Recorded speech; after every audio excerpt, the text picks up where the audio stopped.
วันคืนที่ผ่าน ก็ไม่รู้อีกนานเท่าไหร่กว่าเราจะได้เจอได้พบกันใหม่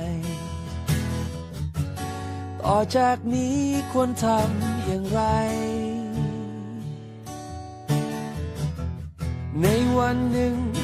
ก็ต้องจากเธอก็รู้ว่าคงทำใจได้ยาก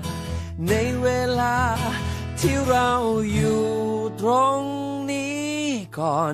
ดวงตะวันจะลาลับไปก่อนไฟดวงนี้จะเลือนหายไป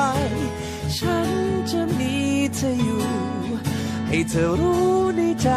ตลอดก่อนเสียงที่ลมได้พาพัดไปกลับกลายเป็นเสียงแห่งความเงียบงันให้ฉันและเธอได้เก็บความรักที่เรานั้นมีต่อกัน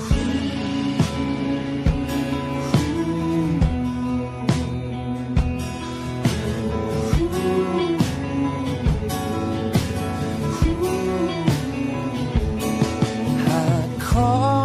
ได้จริงอยากขอเวลา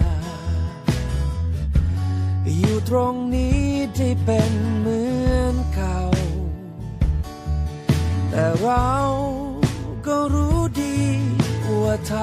ำไม่ได้ต่อจากนี้ควรทำอย่างไรในวันหนึ่งก็ต้องจากเธอก็รู้ว่าคงทำใจได้ยากในเวลาที่เราอยู่ตรง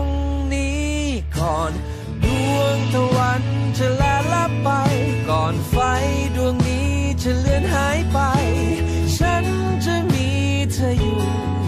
ให้เธอรู้ในใจตลอดก่อนเสียงที่ลมได้พาพัดไปกลับกลายเป็นเสียงแห่งความเงียบงันให้ฉันและเธอได้เก็บความรักที่เรานั้นมีต่อกันวันและคืนจะเวียนหมุนไปแต่ว่าฉันยังอยู่